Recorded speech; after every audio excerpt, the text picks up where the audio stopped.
Bueno, voy saludando a los que están ahí en el chat, a Nancy Paola Velázquez, a Paola Vergara Baracaldo, también que siempre está muy juiciosa, a Amandita Flores, muy buenas noches, que tuvimos la dicha de vernos qué día allí en la catedral, y bueno, muy bien. Vamos a iniciar nuestro encuentro. Hoy vamos a hablar de los profetas, parece que introduce el tema. Hicimos una introducción hace 8 días de Josué a David. Recordemos que Josué es el hombre que va a guiar al pueblo en su entrada a la tierra prometida, ya que Moisés no entra a ella, y una vez termina ese liderazgo de Moisés, la Sagrada Escritura nos cuenta que Josué va a ser ese líder del pueblo.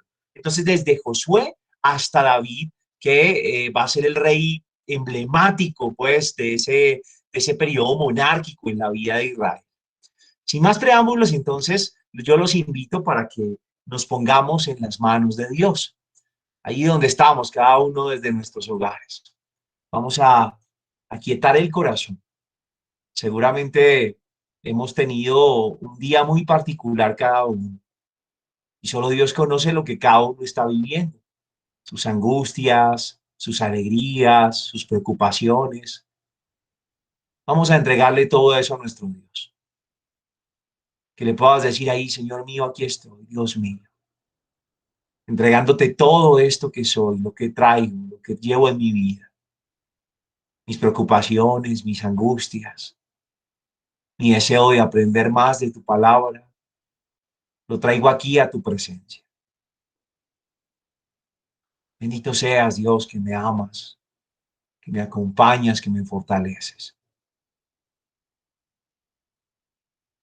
Y vamos a orarle a ese buen Padre, diciendo juntos: Padre nuestro, que estás en el cielo, santificado sea tu nombre. Venga a nosotros tu reino. Hágase tu voluntad en la tierra como en el cielo. Danos hoy nuestro pan de cada día. Perdona nuestras ofensas, como también nosotros perdonamos a los que nos ofenden. No nos dejes caer en tentación y líbranos del mal. Vamos a hacer juntos ahora la oración de Santo Tomás de Aquino, que espero estén viendo allí en sus pantallas. Hagámosla a una sola voz. Oh inefable Creador nuestro, altísimo principio y fuente verdadera de luz y sabiduría, dígnate infundir el rayo de tu claridad sobre las tinieblas de mi inteligencia, removiendo la doble oscuridad con la que nací, la del pecado y la ignorancia. Tú que haces elocuentes las lenguas de los pequeños, instruye la mía e infunde en mis labios la gracia de tu bendición. Dame agudeza para entender, capacidad para retener, método y facilidad para atender, sutileza para interpretar y gracia abundante para hablar. Dame acierto al empezar, dirección al progresar y perfección al acabar. Oh Señor, Dios y hombre verdadero, que vives y reinas por los siglos de los siglos. Amén.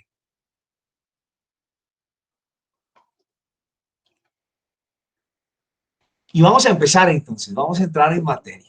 Yo quisiera, antes de entrar con este periodo que estamos mirando los profetas, desde Josué hasta David, cómo se manifiesta ese profetismo aquí en el pueblo de Israel, quisiéramos un recuento un poco de dónde venimos, como lo que sucede en esa historia.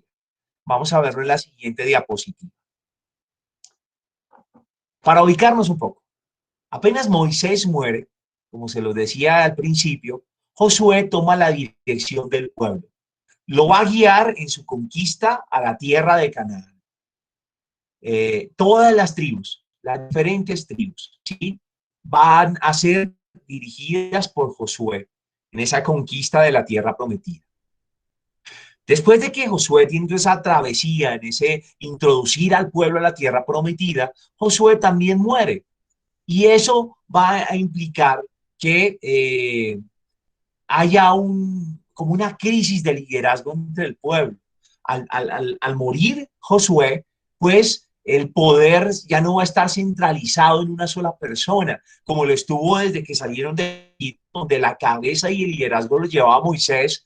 Luego lo tiene Josué, y ahora que no está Josué, ya no vamos a hablar de un poder central, sino que van a surgir esa figura de los jueces, que yo estoy seguro que algunos deben haber escuchado.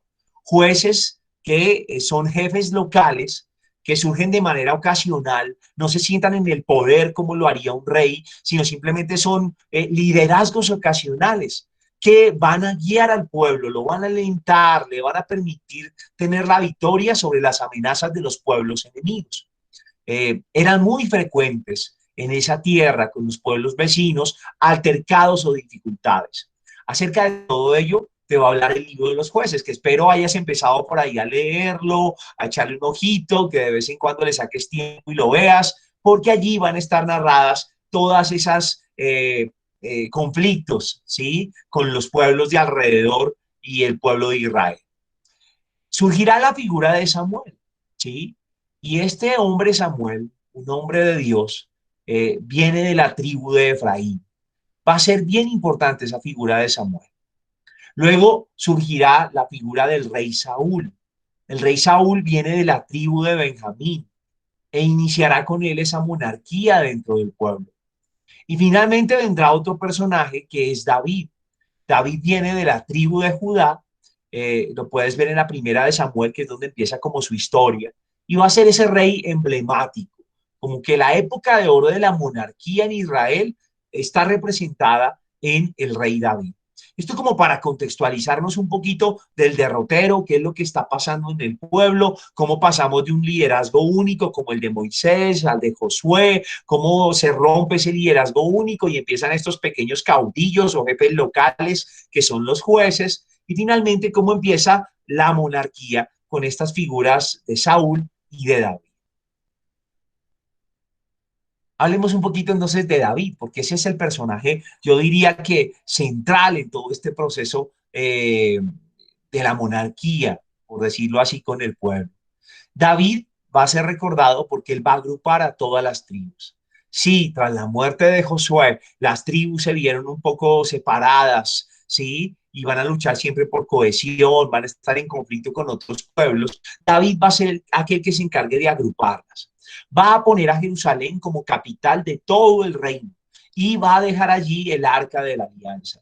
Recuerda que el arca de la alianza era como el lugar de la presencia de Dios, que andaba en medio de su pueblo y caminaba con él. Ahora que ya no son un pueblo nómada, sino que se han instaurado en una tierra fija, pues David va a ser recordado porque va a poner ese lugar de la alianza allí en Jerusalén, en el templo como tal. Gracias a David se van a lograr muchas cosas. No solo la cohesión del reino con todas las tribus, sino que también se va a lograr que haya cierto dominio sobre los reinos vecinos del Jordán. O sea, con David se muestra el imperio fuerte, el pueblo judío, y logran dominar a esos pueblos cercanos a ese río Jordán. Eh, David es una persona de contrastes, el rey David. Definitivamente es un hombre de una grandeza enorme, respaldado por Dios, bendecido por él, pero también es un rey que tiene debilidad, que va a caer en pecado, etcétera. La historia del rey David no oculta ninguna de las dos cosas, ni su grandeza ni su debilidad. Y esa mezcla es lo que lo va a hacer precisamente un personaje tan interesante. ¿Cuándo ocurre todo esto de lo que estamos hablando? Sí, espero no estar siendo muy enredado, que las cosas vayan claras. Recuerden que si surgen preguntas o algo, no duden en ponerlas en el chat. Yo también voy a estar aquí presente. Cuéntenme por el chat, me imagino que se está viendo la pantalla, espero que sí. Y si tienen preguntas, no olviden ponerla. Y saludamos a la hermanita Angélica, un gusto tenerla por aquí. Muy buenas noches. Y a María Bermúdez también, que están por ahí. Bueno. ¿Cuándo ocurre todo esto de lo que les estoy hablando? ¿En qué periodo de tiempo? ¿Cuándo sucede? Miremos un poquito eso de las fechas. Y entonces tendríamos que decir que esta historia de la que estamos hablando ocurre más o menos entre el año 1200 antes de Cristo, ¿sí? Que es más o menos donde se sitúa la figura de Josué, y el año 1000 antes de Cristo, donde está la figura de David. Estamos hablando de una trayectoria de 200 años entre Josué y entre David. 200 años de historia del pueblo. Es algo que nos estamos asomando ahora desde la mirada de la figura del profeta como tal. Sobre el surgimiento del pueblo y de las tribus de Israel más exactamente, no hay unos datos exactos, ¿sí? De hecho, hay muchas cosas, o sea, no podemos como tener una fuente que nos diga históricamente cómo es que se formaron, cómo se dio todo ese proceso. Hay algunos indicios, pero la historia exacta de estas tribus no tenemos alcance a ellas, más allá del testimonio de la palabra. Eh, lo que sí, hay una teoría que se maneja y se las quiero contar, y es que estas tribus se encontraban separadas de las ciudades-estado. Alrededor habían varias ciudades y ellas estaban como segregadas de esas ciudades principales. Llega un grupo de Egipto, al parecer es la teoría que se maneja actualmente, y este grupo de Egipto se va a aliar con este grupo de estas tribus que estaban separados de esas grandes ciudades. Y a partir de allí, las tribus van a adoptar al dios Yahvé, ¿sí? Lo van a adoptar como formando una especie de federación. Más o menos hacia el siglo XII antes de Cristo, estamos hablando del año 1200, 1200, si no me falla, llegan unos pueblos del mar que son conocidos como los filisteos. Con ellos va a haber muchísimo conflicto por parte del pueblo. Y ante ese asedio de los filisteos, de los enemigos de ese pueblo de Israel, es donde van a pedir ellos organizarse como lo hacen los demás pueblos. Y es que los demás pueblos tenían reyes, y ellos quieren tener un sistema también monárquico que les permita garantizar la seguridad, organizar bien el ejército, defenderse de los ataques de los filisteos y demás. Entonces así es como surgiría un poco la monarquía en el pueblo de Israel como tal. Entonces recuerda, estamos hablando de un periodo de 200 años y estamos hablando más o menos del 1200 antes de Cristo al año 1000 antes de Cristo. 200 años de historia. Miremos entonces esos tres libros que nos atañen y en los cuales estamos mirando a la luz de los profetas. Josué, Jueces y Samuel. Josué, Jueces y Samuel. Se estima que la redacción de estos libros, la redacción, ocurrió más o menos en el siglo VI antes de Cristo, ¿sí? Es mucho más reciente que la historia contada. La historia contada está entre 1200 y 1000 y la redacción final de estos libros vendría hacia el siglo VI antes de Cristo. Se va a dar una unificación progresiva de las tribus. Se van como a compactar cada vez más. Y estos libros nos van a contar la manera como esas 12 tribus empiezan a compactarse y a formar un solo pueblo con una sola identidad mayormente consolidados. ¿Qué ayuda a esto? Hay varios factores que ayudan a que se dé esa unidad de las tribus. Primer factor, la misma tierra. Todas las tribus tienen conciencia de que están en la tierra que Dios prometió a sus antepasados. Ese compartir un mismo terreno ya empieza a generar la conciencia de unidad. Es un factor que va a contribuir muchísimo a ese sentirnos uno en el pueblo. Otro factor que va a ayudar muchísimo a lograr la unidad, las instituciones políticas, particularmente la monarquía. La monarquía va a ser un factor también que va a ayudar a la concepción de identidad. Tenemos un rey entre nosotros y ese rey es nuestro, de este pueblo, y va a generar esa conciencia de ser parte del pueblo como tal. Y finalmente, y el factor tal vez más importante, es el de la fe en el Señor. Las diferentes tribus comparten esa fe en el único Dios, el de Israel. Y esa fe va a ser un factor fuerte de cohesión para el reino de Israel, totalmente. Entonces, mira, estos libros de Josué, Jueces y Samuel nos cuentan cómo se van unificando progresivamente las tribus de Israel. Para esa unificación contribuyen tres factores principales: la tierra, la monarquía y la fe en el Señor, en el único Dios de Israel. ¿Sí? Eh, bueno, ¿cómo vamos hasta ahora? ¿Vamos bien? ¿Vamos claros? Si ponen un mensajito, cuéntenme, espero no se corte aquí. Aquí estamos desde el Wi-Fi, entonces eso me angustia que se llegue a ir la onda, pero si me están escuchando bien y vamos bien, no duden en escribir a través del chat. Gracias, mi lady. Gracias, Nancy. Muy bien.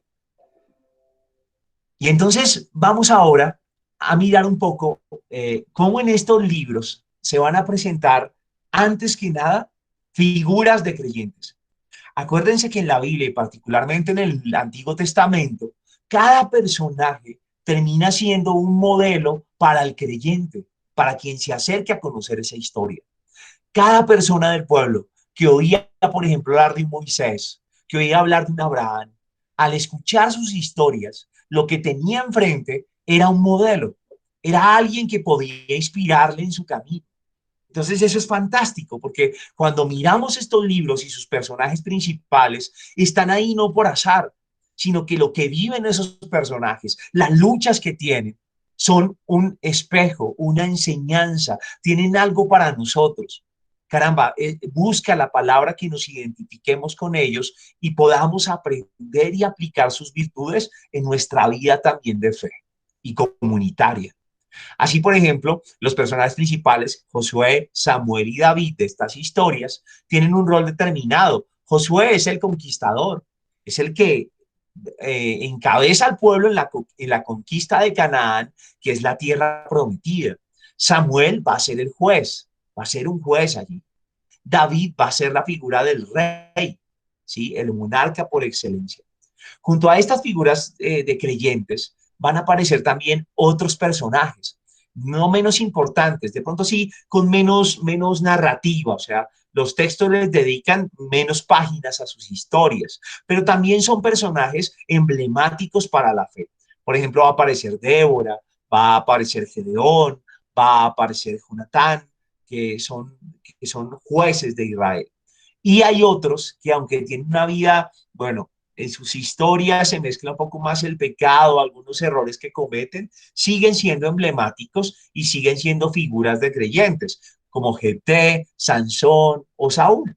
Entonces, quiero que te quede eso claro, que los personajes que vamos a ver o que estamos viendo en estas historias de estos libros son, antes que nada, un prototipo para el creyente, una figura para que nosotros como creyentes podamos imitar sus virtudes y demás.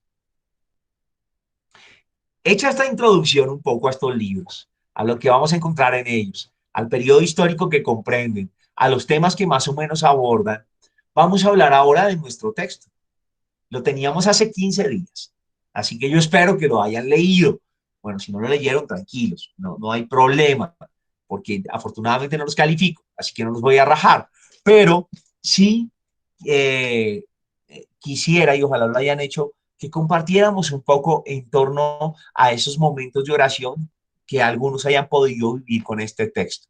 2 Samuel 1, 7, 2 Samuel, capítulo 7, versículos 1 al 17. 2 Samuel, capítulo 7, versículos 1 al 17. Yo me voy a tomar el atrevimiento antes de darle la palabra de leerlo. Si ustedes tienen su Biblia allí cerquita a donde están conectados, pues qué bueno que sigan la lectura en su Biblia para poder contextualizar a todos por si alguno viene por primera vez, por si alguno no estuvo la vez pasada, por si alguno no sabía la tarea o no pudo hacerla. Vamos a hacerlo de esta manera. Entonces, escuchemos con atención el texto que teníamos de tarea. 2 Samuel, capítulo 7, versículos 1 al 17.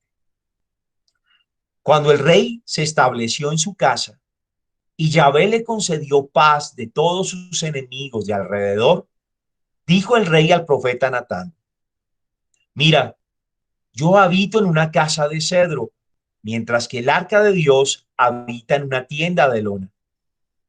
Respondió Natán al rey: Anda, haz todo lo que te dicta el corazón, porque Yahvé está contigo. Pero aquella misma noche vino la palabra de Dios a Natán diciendo: Ve y di a mi siervo David, esto dice Yahvé: ¿me vas a edificar tú una casa para que yo habite? No he habitado en una casa desde el día en que hice subir a los israelitas de Egipto hasta el día de hoy, sino que he ido de un lado para otro en una tienda, en un refugio. En todo el tiempo que he caminado entre todos los israelitas, ¿He dicho acaso a uno de los jueces de Israel, a los que mandé que apacentaran a mi pueblo Israel, por qué no me edificas una casa de cedro? Ahora pues, di esto a mi siervo David. Así habla Yahvé Sebaot. Yo te he tomado del pastizal, de detrás del rebaño, para que seas caudillo de mi pueblo Israel.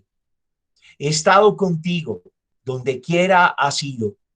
He eliminado de delante de ti a todos tus enemigos y voy a hacerte un nombre grande como el nombre de los grandes de la tierra. Fijaré un lugar a mi pueblo Israel y lo plantaré allí para que more en él. No será ya perturbado y los malhechores no seguirán oprimiéndolo como antes. En el tiempo en que instituí jueces en mi pueblo Israel. Y te daré paz con todos tus enemigos. Yahvé te anuncia que Yahvé te edificará una casa. Y cuando tus días se hayan cumplido y te acuestes con tus padres, afirmaré después de ti la descendencia que saldrá de tus entrañas. Y consolidaré el trono de su realeza. Él constituirá una casa para mi nombre, y yo consolidaré el trono de su realeza para siempre. Yo seré para él padre, y él será para mí hijo. Si hace mal, le castigaré con vara de hombre y con golpes de hombres, pero no apartaré de él mi amor, como lo aparté de Saúl, a quien quité de delante de mí. Tu casa y tu reino permanecerán para siempre ante ti. Tu trono estará firme eternamente. Natán habló a David según todas estas palabras y esta visión. Ese es el texto que teníamos para leer. Yo quisiera ahora darle la palabra a quienes de ustedes, de pronto dos o tres, quisieran compartir un poco acerca de ese texto. Si lo quieres hacer, escribe en el chat yo y de una te damos la palabra. A ver quién se anima, quién hizo la tarea. Si de pronto no lo pudiste leer, pero ahora que lo estamos leyendo, te surge algo, te hace pensar en algo, también lo puedes compartir.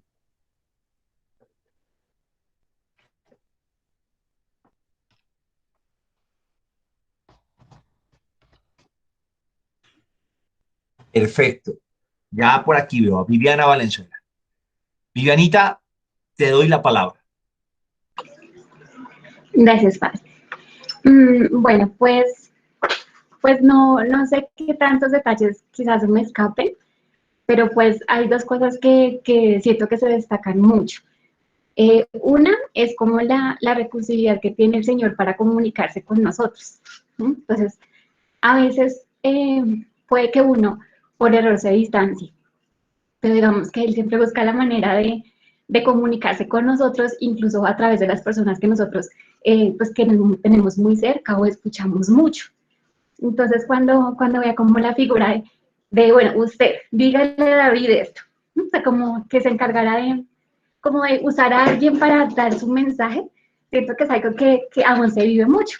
Eso es como que uno está como mal y llega una persona y te dice una cosa que uno fijo quería escuchar, o uno dice, uy, de pronto es Dios ahí manifestándose. Eso, una cosa. Y la segunda, cuando dice que los descendientes van a ser como sus protegidos y que los va a cuidar y todo. Me parece muy bonito porque cuando uno le empieza a entregar las cosas al Señor, como que se manifiesta en otros aspectos que uno no se imaginaba y con personas que uno pues puede que no vea como la directa relación, pero uno dice, uy, sí. Entonces, digamos, un ejemplo.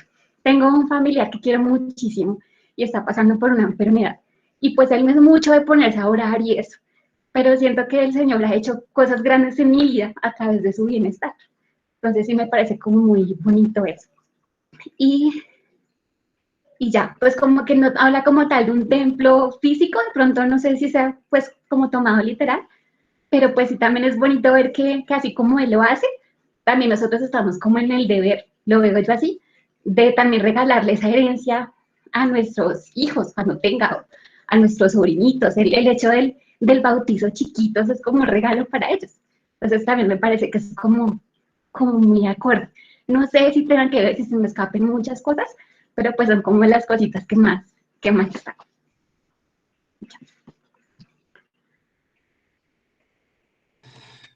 Pues muchísimas gracias, Vivi, por esos elementos que nos resaltas, muy dicientes y muy bonitos, a la luz de ese Natán que comunica una palabra a David y cómo puede eso también funcionar en nuestras vidas cuando a través de otros Dios nos habla.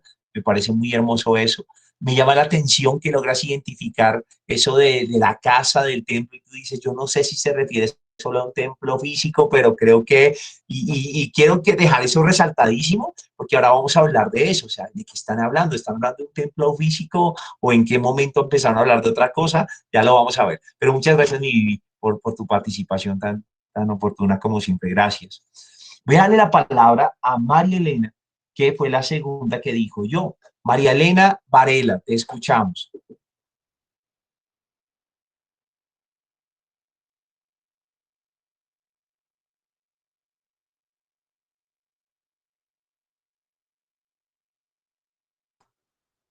Bueno, Mari, no te escuchamos. No sé si de pronto tengas el micrófono apagado o ya no estés, no sé. Mientras voy a darle la palabra a Lady, que también nos quiere compartir. Lady Joana Sandoval, te escuchamos.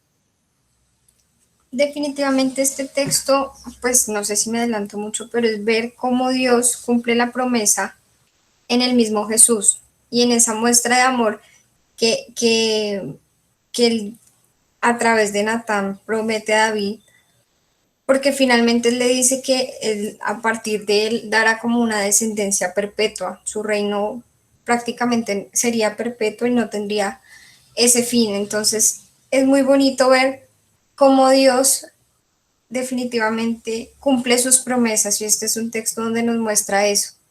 Cuando Él sienta su palabra en una persona, cuando Él de cierta forma da a conocer sus designios, Él cumple todo lo que nos promete.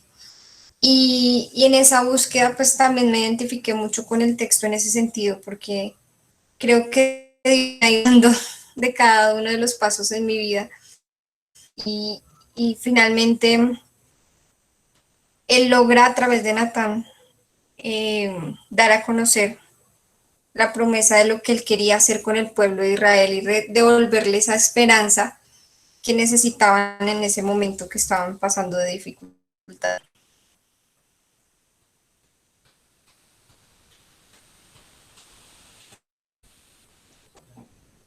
Lady, muchas gracias.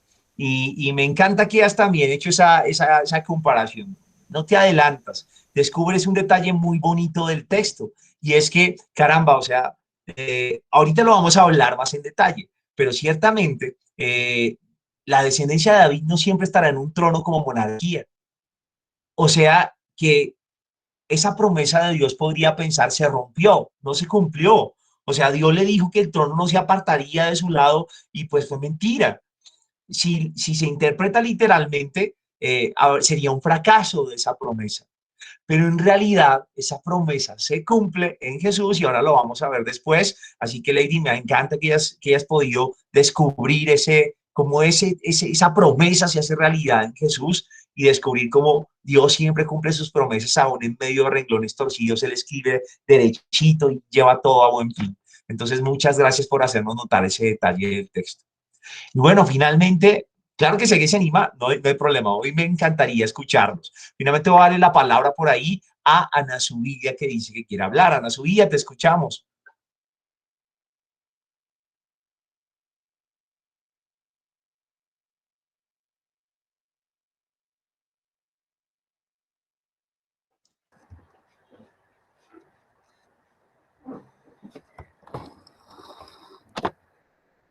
Padre,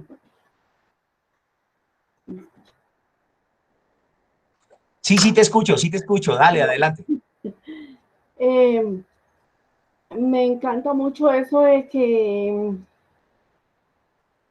lo que cuando se habla de de edificarle un templo a Dios.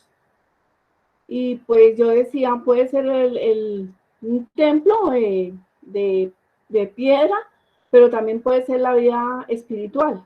Sea de piedra o sea la espiritual, yo no le puedo dar nada a Dios, porque Dios es el dueño de todo y Él me lo da todo, Él nos lo da todo, ¿cierto? Entonces yo pensaba, todo es de Dios y su amor y su misericordia son grandes siempre con nosotros. Yo pienso que yo cuando estaba estudiando ese texto, yo decía, bueno, si hablo de un templo de piedra, pues sí, yo no se lo puedo hacer al Señor.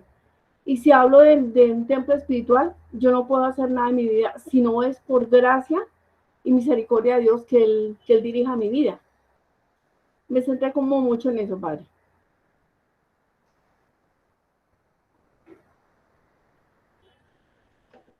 Bueno, pues Anita, muchas gracias por eso que nos compartes. Me parece muy bonito eso que resaltas, o sea, cómo el Señor no se deja ganar en generosidad, cómo el mejor templo que podemos darle es una vida santa, y estoy de acuerdo contigo, y esa lectura me parece muy hermosa, porque a los cristianos de poco o nada nos aprovechan los templos de ladrillo, si no tenemos en realidad una vida santa donde Dios sea adorado y glorificado. De hecho, no sé si se acuerdan del texto de la samaritana, cuando Jesús tiene un diálogo con ella y entonces la samaritana le dice, mira, yo veo que eres un profeta y le hace una pregunta y ella le dice, ¿dónde nuestros padres siempre han adorado aquí en este monte de Samaria? Pero ustedes dicen que toca ir allá a Jerusalén. ¿En dónde se debe adorar a Dios? ¿En Samaria o en Jerusalén? Y entonces Jesús le va a decir, llega la hora, ya está aquí, en que los verdaderos adoradores adorarán en espíritu y en verdad. Es muy sabia esa respuesta de Jesús y muy hermosa, porque está desligando el culto de un lugar específico. No es en el monte de Jerusalén o de Samaria, no es en la iglesia del 20 de julio, en el santuario del Señor caído, en donde la Virgen de Torcoroma, qué sé yo cuántas iglesias tenemos. Es aquí, en mi vida. O sea, todos los días yo puedo decir, el Señor está siendo glorificado en cómo yo vivo, el Señor se glorifica en mis palabras, en mis pensamientos, en mis acciones, mi vida es alabanza para Él. Esto que tienes en tu vida es templo y altar, y tú eres la ofrenda que se entrega. Igual que Jesús se entregó en la cruz y dio su vida, nosotros debemos ofrendar una vida santa. Así que qué hermoso, Ana, su vida que descubres eso y que nos lo haces notar también a nosotros. Muchísimas gracias por eso. Muy amable. Padre. Y además te felicito porque sé que al principio te daba mucha pena hablar. Y bueno, hoy tomaste la palabra y todo súper suelta. Así que felicitaciones y muchas gracias. Gracias, ¿Vale? gracias.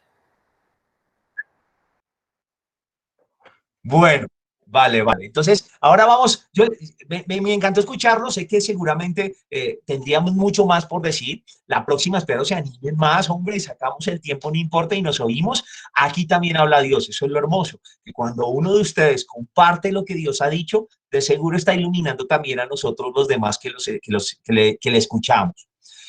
Vamos a hablar ahora de algunos elementos, un poco que nos pueden ayudar a comprender más el texto o a desmenuzarlo de una mejor manera ya para estudiarlo un poco.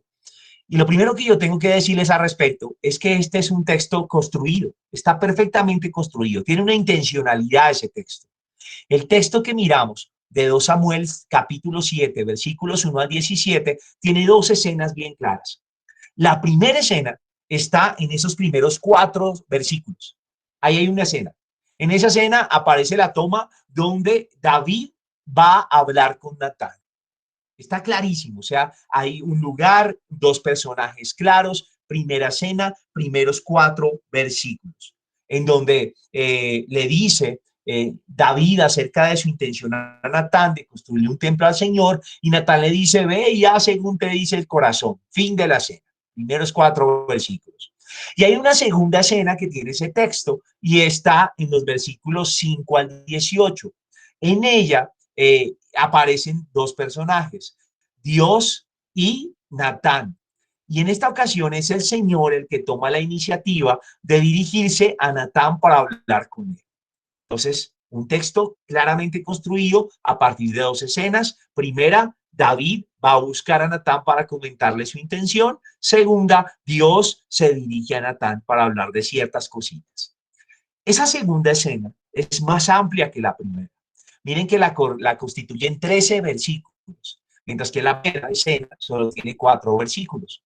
En esa segunda escena donde el Señor se dirige a Natán, primero se hace una alusión a David, ¿sí? Se va a hablar de su deseo que tiene de construir una casa.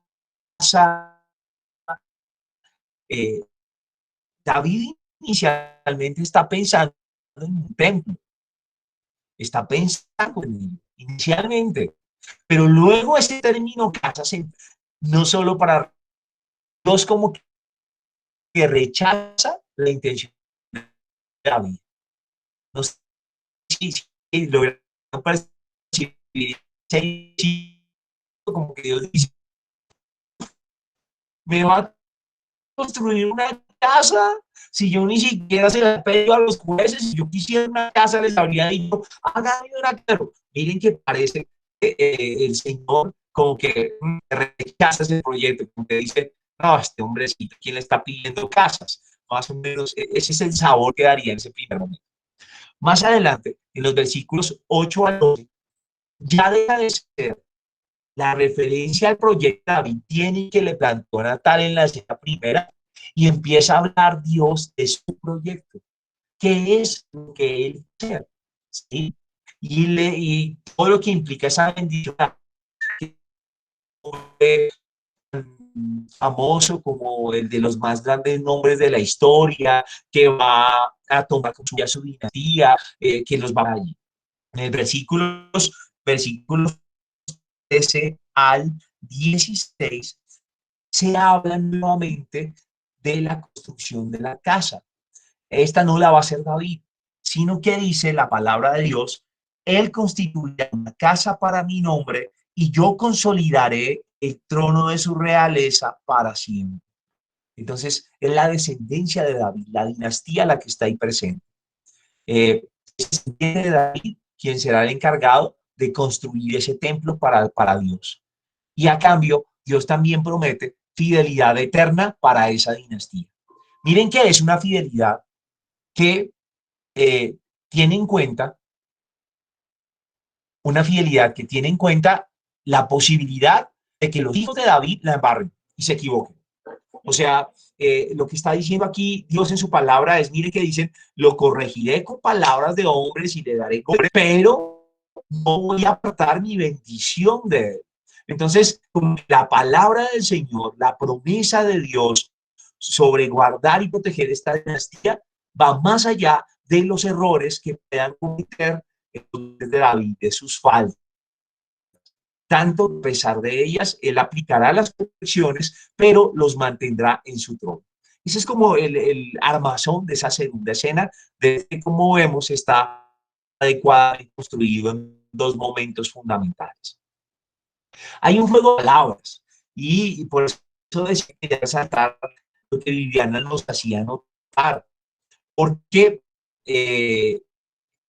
ese juego de palabras inicialmente como que la tenemos clara que se refiere a un templo para Dios, pero después empieza a usarse esa palabra como de forma ambigua. Parece referirse al palacio real cuando dice seré yo quien te estructure una casa, ¿sí? Parece referirse al templo, ¿sí? Parece referirse también a la dinastía, como que su casa es la dinastía de David. Entonces miren que si tienen sus Biblias ahí, fijémonos un poco, por ejemplo, en el versículo 1 de ese capítulo 7. Cuando David se instaló en su casa,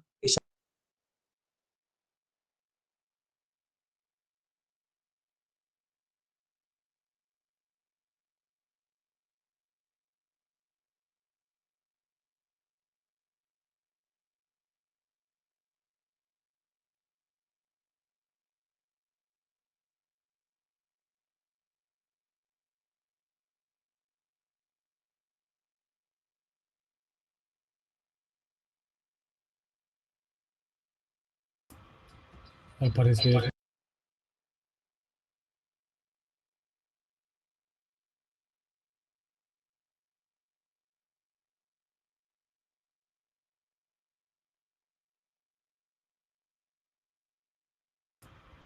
Al parecer siguen los problemas técnicos del padre, entonces vamos a esperarlo unos minuticos.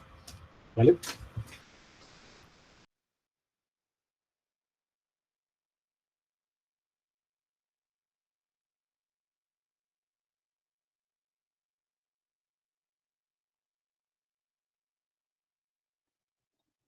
Bueno, perdónenme que creo que me caí yo, pero en dónde quedamos más o menos? Hasta este mes, perdónenme.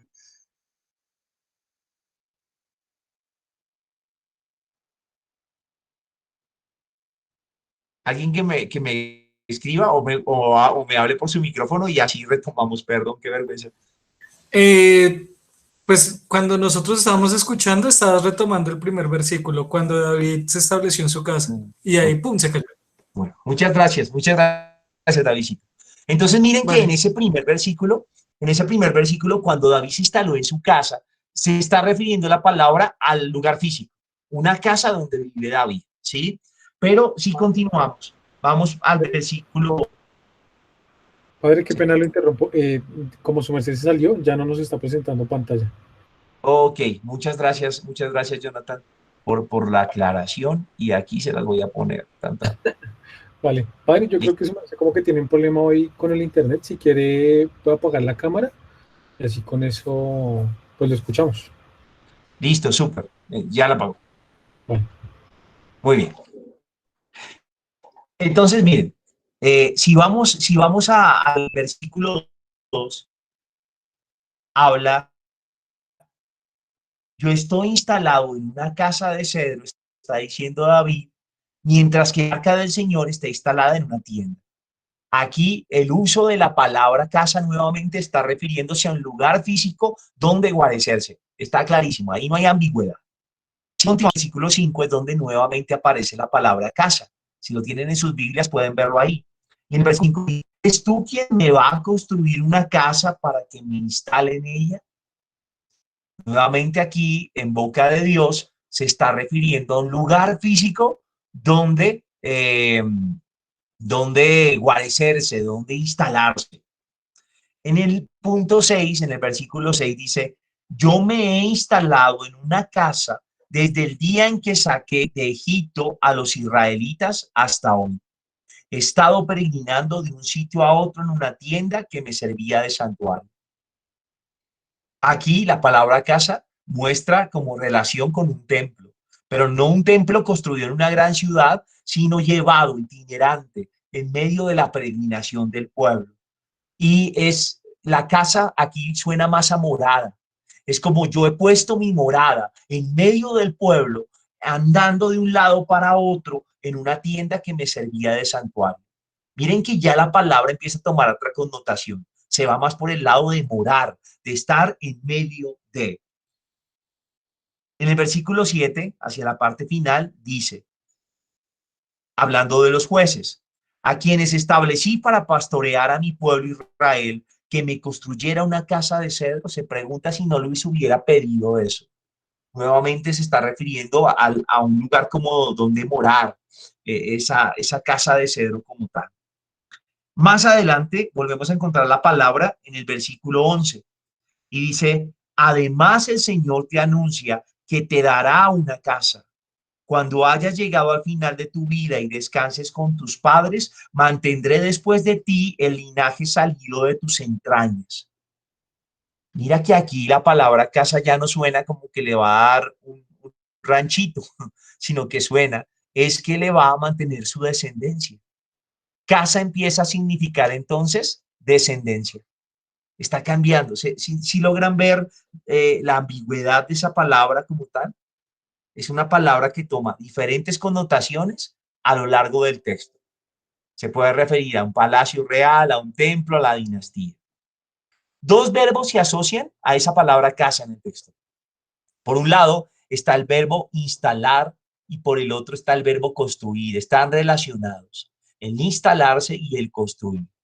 El instalarse va a tomar ese carácter como de establecer.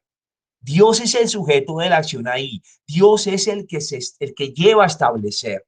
Es el que permite que el pueblo se establezca en la tierra prometida. De tal manera que es establecer donde Dios el sujeto de la acción, es el hilo conductor de esa historia. Es Dios quien nos está estableciendo, dando cumplimiento a su promesa. También aparecía ahí en el texto, si se fijaron, una imagen muy pastoril, ¿sí? Ya les digo exactamente en qué versículo es que aparece. En el versículo 7, durante todo el tiempo que he caminado con ellos, pedí yo acaso no solo de los jueces de Israel, a quienes establecí para pastorear a mi pueblo. Ahí aparece esa imagen de Dios que se vale de los jueces para pastorear a su pueblo. Se evoca también la tienda donde el Señor ha andado en medio de su pueblo. Está la imagen del camino que ha hecho con ellos en medio del desierto y en el que siempre los ha acompañado. El versículo 7 deja claro que los jueces han sido usados para ejercer la acción del verdadero y único pastor del pueblo, que es el Señor. El Señor es el pastor de Israel. Y ahora como que le cede el testigo, como en esas carreras de relevos donde llevan un testigo en la mano y se lo pasan al siguiente y arranca y al siguiente y arranca. Ahora él le da ese testigo, esa misión a David de pastorear a su pueblo. También hay una figura de Dios en este relato de padre educador. Si lo ven, cuando habla de la adopción de ese hijo de David, pero también habla de la corrección que llevará a cabo con él, hace referencia a ese Dios que es papá, ¿sí? Dios que es padre y que educa. Esas son algunas figuras de texto que yo siento pueden enriquecer muchísimo la lectura que hacemos del mismo. Entonces, la tienda, la imagen del camino, el Señor que es el pastor de Israel y el Dios que es padre y que educa. Miremos un poco el texto con su contexto. Siempre que ustedes aborden un texto en la Biblia, es muy importante, primero nos centramos en un pedacito, que es una perícopa. Las perícopas, acuérdate que en muchas Biblias vienen como con un titulito. Entonces tú puedes ver, por ejemplo, aquí la mía en Jerusalén, el título que lleva ese capítulo 7 es Profecía de Natán. Ese titulito, que sería todo el capítulo 7, hace referencia a una perícopa, como una unidad con un sentido propio en todo el libro. A pesar de que estudiamos pedacitos, por ejemplo, el Evangelio del Domingo, los que hacen la lectura del Evangelio del Domingo, los que la meditan, nos centramos en el Evangelio del Domingo, pero es importante que veamos eso dónde está, qué es lo que pasó antes, dónde está metido. Ok, hace parte del capítulo 18. ¿Y qué pasó antes en el capítulo 18? Eso tenemos que mirarlo. ¿De dónde viene? Jesús, ¿dónde está parado? Porque a veces viene el Evangelio y nos presenta, Jesús dijo, plum, y ahí entendemos lo que dice, pero nos va a dar más comprensión mirar dónde está metido. Eso es como un consejito de una pildorita bíblica, que siempre estés muy atento, muy atenta al contexto de lo que estás leyendo u orando. Y este relato particularmente hace parte, el capítulo 7, de unos relatos acerca de David. Hay particularmente dos relatos o dos conjuntos de relatos acerca del rey David. Los primeros hacen referencia a la historia de cómo fue que el rey David terminó siendo rey, ¿sí? Es como ese ascenso al trono, cómo accede David al trono. Esos relatos acerca de ese acceso al trono los vas a encontrar desde el primer libro de Samuel, capítulo 16, hasta el segundo libro de Samuel, capítulo 8. Entonces mira que a lo largo de eso encuentras los relatos de cómo David accede al trono. Y hay otros relatos que son los que hacen referencia a la sucesión. Y eso los vas a encontrar desde 2 Samuel, capítulo 9 al capítulo 20. Si te das cuenta, este texto que leímos en casa, que oramos y que estamos estudiando hoy, hace parte del primer relato, los relatos acerca de la historia de su acceso al trono.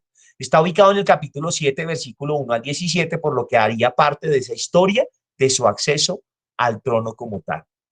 Y es interesante ver, ¿te acuerdas que hablamos de una estructura quiásmica? Espero que te acuerdes de eso, que era una especie de estructura concéntrica donde una parte correspondía a otra parte A correspondía a A', B correspondía a B', C correspondía a C', y había un centro en medio de todo. En la diapositiva lo puedes ver. Ese oráculo de Natán hace parte de una estructura concéntrica presente en el libro de 2 Samuel, en el segundo libro de Samuel. Si te das cuenta, mira, la parte A nos presenta una lista de hijos de David. Eso está en 2 Samuel, capítulo 5, versículos 13 al 14. Viene una parte B que habla de la victoria sobre los filisteos. Eso está en 2 Samuel, capítulo 5, versículos 17 al 25. Y viene una parte C, que es la llegada litúrgica del arca a Jerusalén. Hay toda una ceremonia allí donde el arca llega a Jerusalén y se nos narra en el capítulo 6 del segundo libro de Samuel. Y aparece un centro, que es la palabra que Dios dirige a Natán, nuestro texto, el que estamos estudiando. Ese sería el centro de esta estructura. 2 Samuel, capítulo 7, versículos 1 al 17. Y ahí viene ese prima, que es la oración que David hace. La encuentras en 2 Samuel, capítulo 7, versículos 18 al 29. Y mira que empata con la C litúrgica. La liturgia es oración también para Dios. Esta oración a David como que hace juego perfecto con esa acción litúrgica del arca entrando a Jerusalén. Luego se nos cuentan varias victorias diversas y eso hace parte de un B', que está en 2 Samuel, capítulo 8, versículos 1 al 14. Mira que B y B' tienen una temática similar. B, victorias, una guerra se vence sobre los filisteos. Y en B', victorias, guerras que se tienen diversas y donde el pueblo sale victorioso. Y finalmente, así como en A empezábamos con una lista de los hijos de David, en A' terminamos con una lista de funcionarios. Espero que logre ver la manera como se estructura perfectamente este texto. Realmente tiene esa estructura concéntrica y nuestro texto es el centro de esa estructura que te acabo de mostrar en la diapositiva.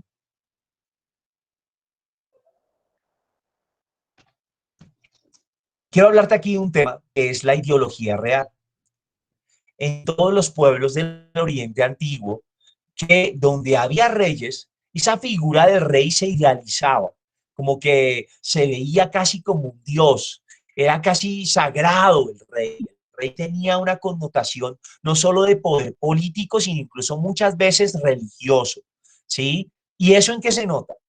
En que los reyes en estas culturas de Mesopotamia tienen ideas e imágenes relacionadas con el poder, con la divinidad, con esa idealización de la persona que era elegida como rey. Por ejemplo, en Egipto, los reyes o los faraones eran hijos de un dios, eran hijos de un dios, eran considerados como una divinidad en la tierra. En Babilonia, por ejemplo, el rey era el elegido, y era elegido no por los hombres, sino era elegido por la divinidad que le permitía llegar al trono. Frente a los dioses, el rey era casi como un sacerdote, como que a través de él los dioses bendecían al pueblo, era como un mediador. Frente al pueblo, era el encargado de ejercer el derecho y la justicia y de velar por la prosperidad y la paz. Esta ideología real no es ajena al pueblo de Israel. Y entonces puedes darte cuenta que en el relato se observa cómo la figura del rey se realza enormemente. Se realza y llega a tener una bendición y un favor especial de Dios que llega incluso a toda la descendencia. Quería contarte este datico para que te des cuenta cómo en el ambiente en que estaba el pueblo de Israel, la figura de los reyes era muy especial y era idealizada y magnificada. Israel no es ajeno a ello. También la figura del rey va a ser realzada, pero va a ser realzada en función de su obediencia y su cercanía con Dios. Si el rey hace aquello que Dios quiere, si le obedece, entonces viene la bendición de Dios que se recae sobre él en abundancia.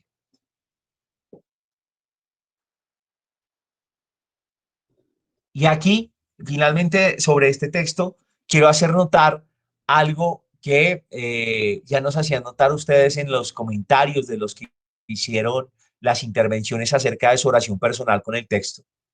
Termina casi el texto diciendo en boca de Dios: tu casa y tu reino subsistirán para siempre ante mí, y tu trono se afirmará para siempre. Sin embargo, sabemos que la monarquía en Israel va a caer, que el pueblo va a ser exiliado, que van a estar, vendrán reyes. Y uno podría pensar, entonces la promesa de Dios no se cumplió. Perdieron el trono y ya no lo recuperaron. Dios miente. Pero en realidad este texto, como Lady nos lo hacía notar hermosamente, tiene un profundo sentido mesiánico. Se está refiriendo a ese rey Mesías que espera al pueblo y del cual ahorita más adelante vamos a presentar algunos rasgos. Es una promesa que se cumple y se reinterpreta. No estaba dirigida a los descendientes naturales del rey en cuanto a sentados en un trono con poder político sobre Israel, sino que iba más allá. Hay que notar también en este texto que no es un oráculo. Acuérdense que un oráculo en las religiones de antiguas era como un lugar donde había una persona a quien iban a consultarle los demás acerca de lo que Dios quería o no quería, si era como un lugar de consulta. El texto es claro en que no es David, el rey del que consulta algo. Se lo comenta a Natán y Natán le da su opinión personal: hazlo simplemente.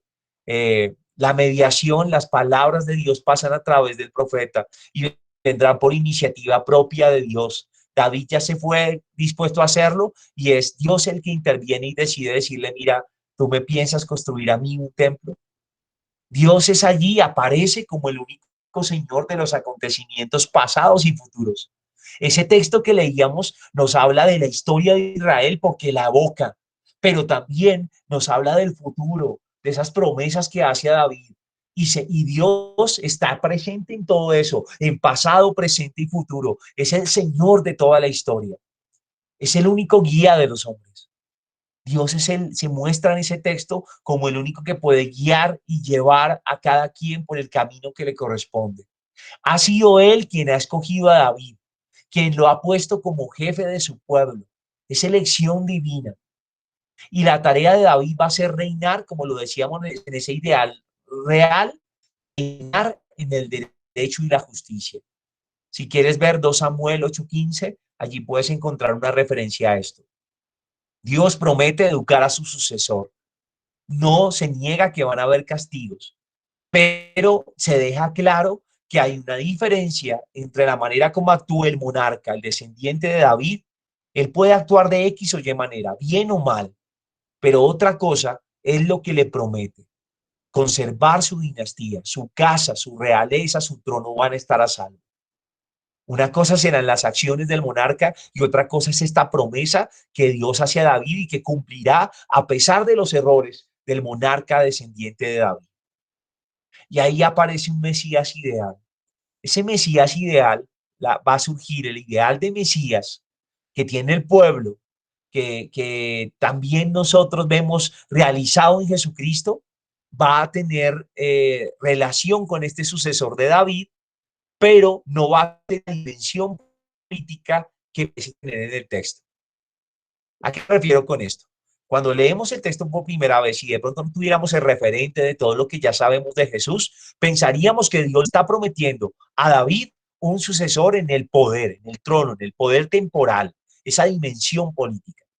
Pero el Mesías va a tomar una connotación, sí, de sucesor de David, pero no con ese poder político. De hecho, miren lo que hace Jesús en los evangelios. Jesús continuamente habla de que él no es de este mundo, su reino no es de este mundo, que su reino fuera de este mundo, él mandaría legiones a que lo defendan en ese momento de la cruz. Entonces, no es el Mesías político, sino que es un Mesías que si viene a salvar al pueblo, pero de otra manera distinta a la del ideal político como tal. Eso es algo que nos deja muy claro el texto que estamos estudiando. Y finalmente quisiera hablar un poquito de ese Mesías, de qué implica esa imagen del Mesías. La palabra Mesías viene del hebreo. En el hebreo es Mashiach y significa ungido. Por eso no es raro, mírale, ponle cuidado a eso como empata con rey, porque es que a los reyes cuando los elegían, los ungían. O sea, los reyes son ungidos. Y si la palabra Mesías significa ungido, pues tiene una relación plena con ese hombre que es ungido dentro del pueblo para dirigirlo y para gobernarlo. Si le echas una ojeadita a Primera de Samuel 10:1 o 16:13, vas a ver que allí se habla de la unción que se hace al rey de Israel, ¿sí? Es como es Mesías de Dios para el pueblo, en realidad lo es, el ungido de Dios para el pueblo, aquel sobre quien viene la bendición de Dios para servir al pueblo y gobernarlo. Eso en un principio, pero sucede algo. Israel no siempre va a tener reyes. La monarquía va a tener un periodo en la vida del pueblo, pero luego, tras el exilio babilonio y demás, va a tener una decadencia también en medio de eso, hasta el punto que va a desaparecer. Y entonces el Mesías ya no se va a quedar significando al rey que es el ungido, elegido por Dios dentro del pueblo, sino que el Mesías va a cobrar otra magnitud, va a empezar a ser una figura ideal, alguien a quien esperamos, alguien que nos va a salvar, alguien que va a tener un origen real, porque está emparentado por allá con David, pero que también tiene un carácter profético y sacerdotal. Acuérdate de ese carácter sacerdotal de mediación y ese carácter de profecía, de cumplimiento de aquello que Dios ha prometido. La llegada del Mesías entonces cobra otra dimensión y por eso el pueblo judío la espera todavía más. Nosotros los cristianos ya creemos firmemente que Jesús era el Mesías que debía venir, pero el pueblo judío todavía está a la espera porque considera a Jesús un profeta más que vino, pero no el Mesías. ¿Qué se espera de ese Mesías en este contexto después de la monarquía? Se va a esperar que con su llegada todo va a cambiar. Va a venir la paz, la justicia, vendrá un reino diferente. Esa esperanza mesiánica va a ser muy constante en estos textos y en los profetas que vamos a ver de aquí en adelante. En tiempos de Jesús, diversos grupos todavía esperan, aguardaban esa inminente llegada del Mesías, diversos. Y eso va a ser lo irónico, aunque lo aguardaban y estaban expectantes, en realidad no reconocen a Jesús, el Mesías que está enfrente suyo. Tal vez porque muchos de ellos pensaban que iba a llegar con esa fuerza política, que iba a estructurar un orden más a nivel del mundo que a nivel de lo espiritual, y eso hace que se decepcionen un poco de la figura de Jesús. A nivel cristiano, ya Lady nos lo decía y nos lo hacía notar, el Mesías hijo de David, de ese texto que estamos orando, es Jesús. Para los evangelios, Mesías es un título muy importante. Lucas, por ejemplo, va a usar esta profecía de Natán, para no llamar al oráculo, la va a usar en la Anunciación. Y si ustedes se acuerdan por allá en Lucas capítulo 1, versículo 32, el ángel Gabriel se aparece a María y entre las cosas que le dice que será hijo del Altísimo y que Dios le dará el trono de David, su padre. Miren que en ese texto Lucas está retomando las palabras de esta profecía de Natán. Está retomando este texto que analizamos hoy de este capítulo, del capítulo 7 del segundo libro de Samuel, lo está retomando para decir, caramba, aquí se está cumpliendo esa profecía. Y en el bautismo habrá un salmo mesiánico allí pronunciado, el Salmo 2, versículo 7, donde se oye esa voz de la nube que dice, tú eres mi hijo. Y en esas palabras es como si se cumpliera eso que acabamos de leer de este capítulo 7, donde decía, caramba, yo seré para él un padre. Aquí está tomando la figura de Jesús, como que por lado y lado Lucas nos muestra que se está cumpliendo allí esa profecía como tal. Hasta acá un poco lo que quería compartirles de este texto que teníamos para la lectura de la profecía de Natán, capítulo 7, versículos 1 al 17. Quisiera, no quiero cansarlos hoy más. Siento que hemos hecho un camino provechoso, nos hemos acercado a este texto y podríamos abarcar otros, pero prefiero que vayamos piano, piano. Mejor despacito y no a tafagarnos con todo. Pero sí quisiera oírlos ahora, ¿sí? Quisiera oír cómo terminamos, cómo vamos, cómo terminamos este día.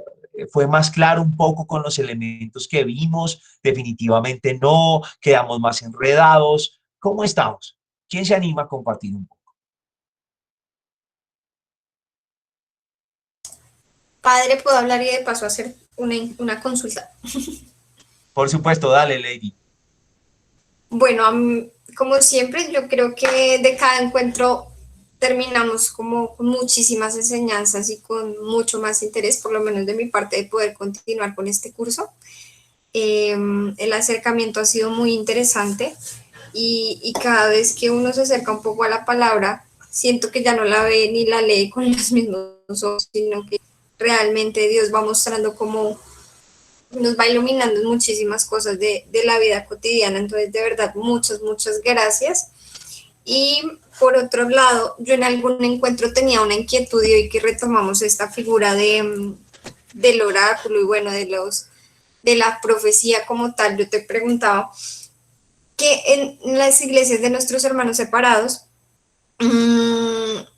hay esa figura, incluso nunca he ido, pero sí me han invitado, venga, que aquí le dan profecía. Entonces, siempre me ha llamado mucho como la atención y me da como curiosidad porque dicen que allá en la iglesia cristiana hay ese don de profecía donde una persona que realmente pues le dice a otra como, no sé cómo funciona, pero me llama mucho la atención y creo que es también algo que sucede mucho en la Biblia.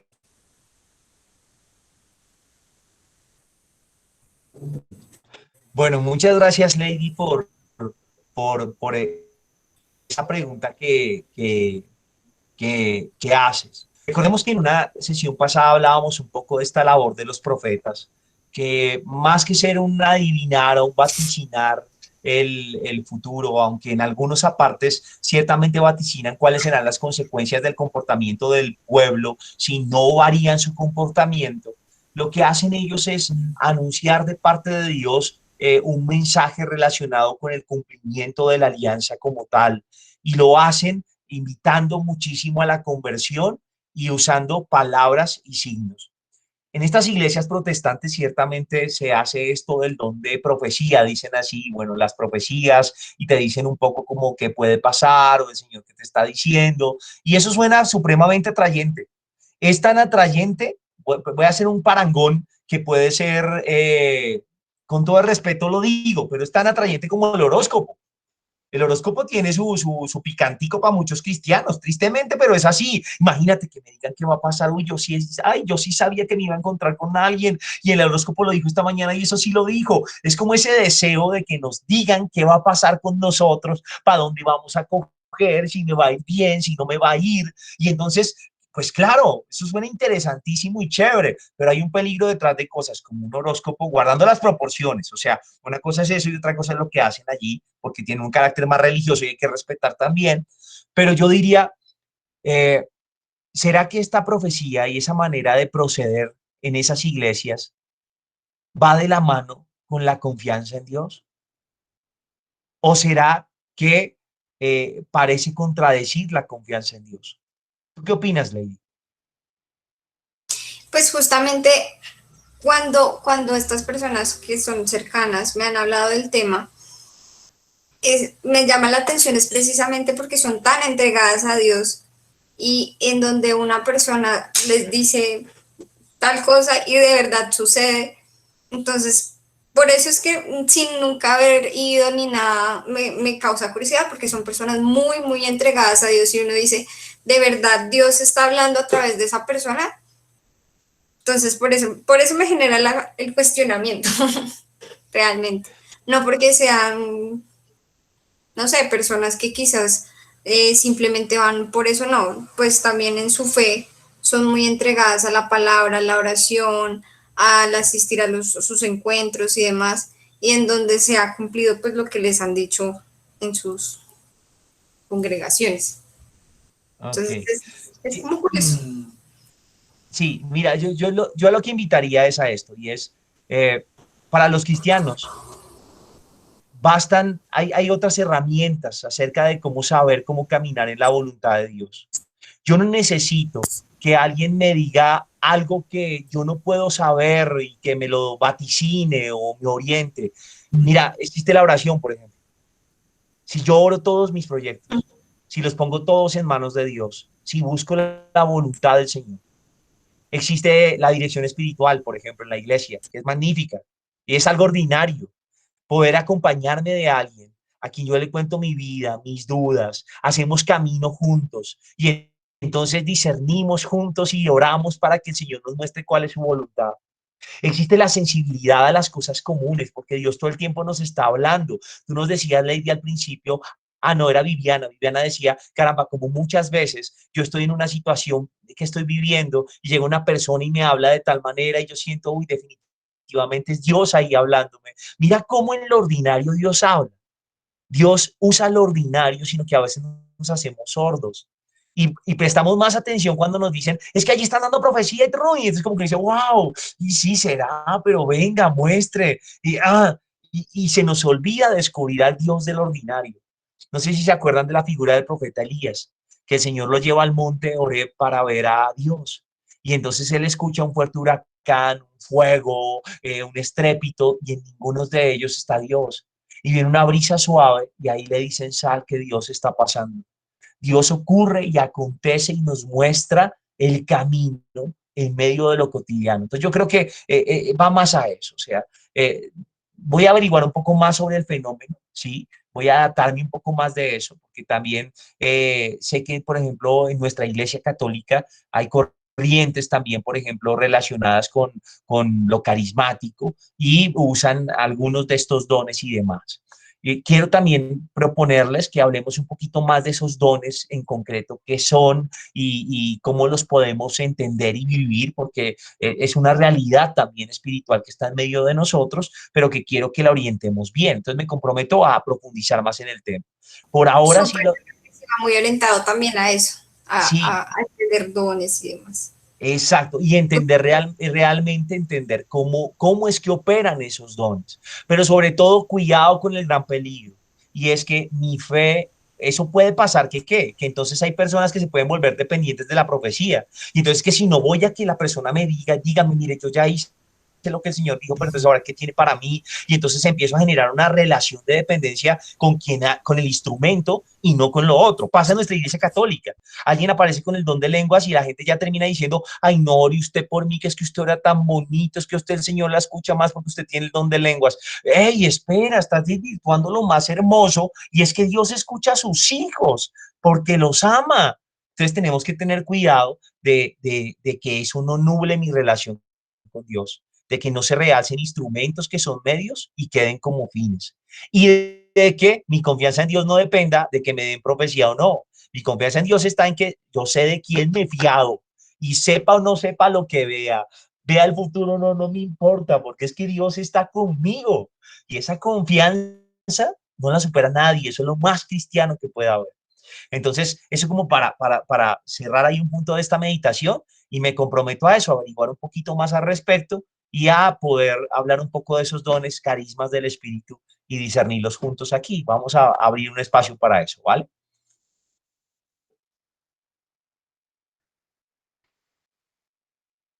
Muchas gracias, Padre. Vale. No, gracias a ti por la inquietud. Bueno, ¿alguien más o terminamos? ¿Alguien más se anima a contarme cómo termina hoy? Quedamos pendientes algunos textos, pero no se angustien, son más corticos, los vamos a ver un poco empezando nuestra próxima reunión. Y bueno, alguien más, uno más que me cuente cómo terminamos hoy. No sé si la hermanita Angélica quiera comentarnos o quién más por ahí.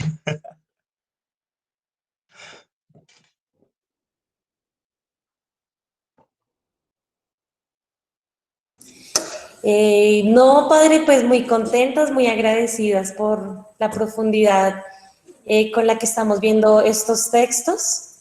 Sin lugar a duda nos han servido muchísimo porque el trabajar en mirar el contexto, el mirar cada detalle y digamos que las pautas que nos da para meditar y orar cada texto bíblico, pues para nosotros ha sido muy enriquecedor. lo hablo por mí, por mis hermanas, pues terminamos muy, muy contentas y con muchas expectativas de seguir profundizando. De verdad que la palabra de Dios es siempre nueva, es siempre actual, siempre nos habla de la realidad que día a día vamos viviendo y poder entenderlo mejor con todas estas prácticas que estamos haciendo, pues es una ventaja muy grande. Y no, Padre, pues primero con mucha gratitud con Dios y con su merced por ser dócil y regalarnos estos espacios de formación. Pues muchas gracias, hermanita. Para nosotros también es una alegría verlas allá. Yo a veces veo que hace el paneo de la cámara y las logro ver a todas ahí muy juiciositas en esa mesa. Es muy bonito y las felicito por eso. Y qué bonito que estén con nosotros. Yo estoy seguro que también para los demás verlas ahí es un motivo de alegría. Siempre una religiosa despierta un cariño muy bonito en medio de todos nosotros. Y es bonito tenerlas aquí, de verdad. Muchas gracias, hermana. Y de pronto hasta un día sacamos un espacio y qué bonito que ustedes nos dirigieran también un tema, que nos pudieran animar a una reunión, sería muy chévere. Claro, Padre, con mucho gusto nos dice con tiempito y lo preparamos también como usted lo prepara porque nos tiene un nivel muy alto. No, muchas gracias, monjita. Y bueno, así lo vamos a hacer. Y bueno, finalmente, Claro que sí, con mucho gusto. y finalmente, bueno, Nancy Velázquez y ya terminamos las intervenciones. Nancita, tienes la palabra. Gracias, padre. Bueno, hace 8 días, buenas noches para todos. Hace 8 días no los pude acompañar y la verdad hace muchísima falta. Creo que pues no hay nada como escuchar al padre y entender un poco porque pues aunque se ve la grabación y demás, no es igual. Pero pues salgo muy contenta porque pues yo tenía un concepto muy básico del profeta, ¿sí? Lastimosamente a veces se deja pasar por encima el concepto, no sé, o se malinterpreta. Entonces, por ejemplo, hoy aclaré muchísimas dudas frente también a lo histórico, ¿sí? A veces de pronto no voy más allá pues porque no tengo la certeza suficiente para conocer la palabra. Entonces, la verdad, hoy sí pues pude tomar nota de lo más que pude y quedo muy contenta, padre. Verdad que muchísimas gracias porque ese es un espacio que personalmente me sirve, como catequista también me forma en mi quehacer pedagógico y pues espero también poderlo en algún momento transmitir a otros, porque creo que pues también esto no es solamente para que se quede en mí, sino poderlo llevar a más personas. Padre, de verdad, muchísimas gracias y me gusta mucho la idea de las próximas sesiones, porque pues creo que también eso nos va a ayudar bastante con esta formación, a complementar lo que ya vamos conociendo. Vale, Nancita, muchísimas gracias y claro que sí, vamos a ir viendo cómo solucionamos estas dudas y creciendo más en la fe. Bueno, les voy a dejar una tarea. En 8 días vamos a empezar con algunos otros textos de estos libros. Particularmente vamos a ver la asamblea de Siquem, que está en Josué 24, versículos 1 al 28. Josué 24, versículos 1 al 28. Por si la quieren chismosear, ahí está para que la vayan analizando. Vamos a ver también un poco la figura de los jueces de Israel. Particularmente lo vamos a hacer a partir de esta mujer llamada Débora y de otra mujer llamada Yael. Su historia está en el libro de los jueces, capítulos 4 y 5. Si les queda tiempito y la pueden leer, háganle, con eso llegamos empapados para poder hablarnos. Vamos a ver muy someramente, no tan en detalle como vimos este capítulo 7, pero pues es bonito poder conocernos y acercarnos un poco a ellos. Y el que les voy a dejar de tarea es este. Con este quiero que hagan la lección, que busquen un momento para hacer oración y lo lean. Este es el que me interesa que más degusten en esa oración personal. Está en Primera de Samuel, capítulo 17, versículo 1 hasta el 18, versículo 9. Entonces mira que cubre un poquito más de un capítulo.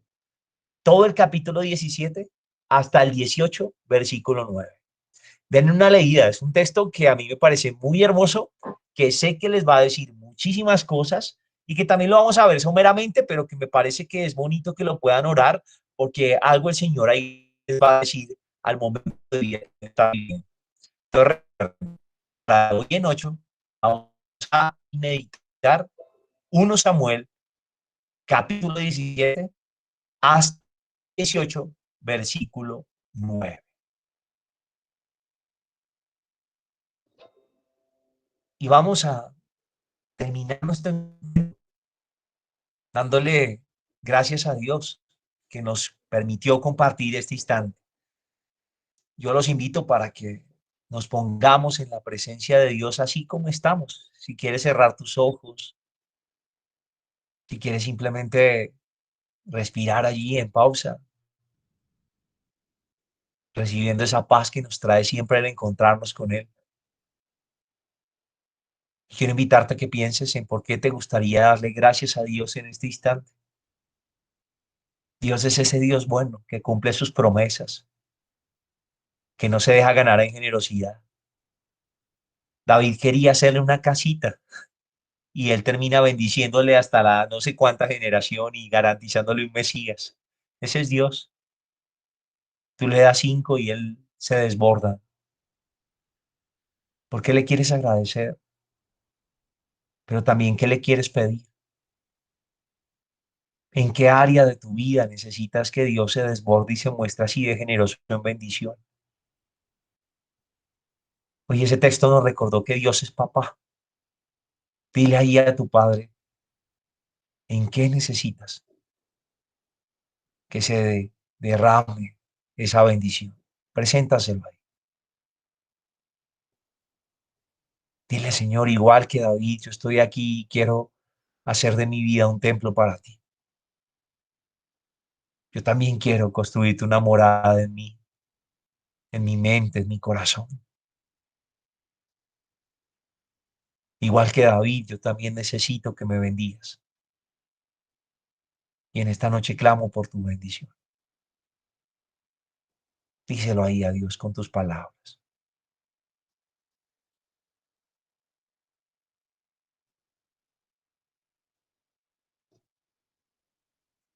Tenemos una ventaja con relación a David.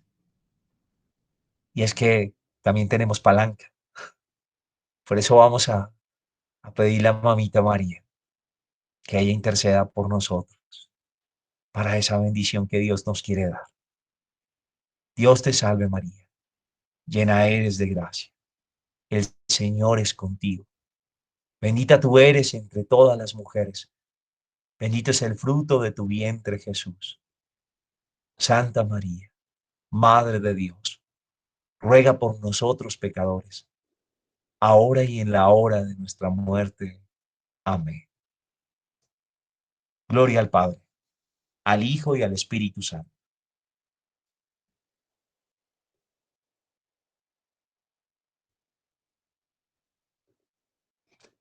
Bueno, y vamos a ver si esto no se corta aquí. Y vamos a pedirle a Dios que los ama inmensamente, que los bendiga, que los guarde y los acompañe siempre. En el nombre del Padre, del Hijo, del Espíritu Santo. Amén. A todos, muchas gracias por este encuentro. De verdad, siempre es una alegría verlos. Cuídense Gracias, mucho, Padre. por favor. Dios te bendiga. Dios te bendiga también a ti. Muchas gracias, Padre. Bendiciones. Dios lo bendiga. Igual, Feliz noche. igualmente, Nidecita. Descansen, por favor. Muchas gracias. Muchas gracias, Padre. Buenas noches. Hasta mañana, que descansen. Buenas noches, padre, y gracias por esa inyección de energía que siempre le metes. No, gracias a ti, David y Lady, por estar ahí siempre. Es muy bonito. Yo sí siento que, no sé, ustedes deberían hacer algo con pastoral familiar, deberíamos inventarnos algo. Aquí tenemos a Jonathan y a Erika, estás tú, está Lady. Tenemos que hacer algo de parejas, hombre. Échale cabeza. Sería Súper. chévere. María. Tenemos que hacer algo. No sé qué nos vamos a inventar, pero me gustaría mucho que pudieran ser ustedes agentes de pastoral familiar bien bacano. En la red podemos hacer muchas cosas, no sé. Pero bueno, échenle cabeza y botemos ideas y hagamos algo, ¿vale? De una. Vale. Bueno, cuídense mucho, un abrazo. Gracias. Juiciosos. Una buena noche para todos. Gracias, padre. Buenas noches a todos. Chao, Vivi, cuídate mucho. Dorisita, sigue sonriendo de esa manera tan linda. Dios te bendiga. Ana Subí, a todos un abrazo enorme. Bendiciones. Nos encontramos en 8 días, a la misma hora. Ya espero tener mejor internet. Bendiciones.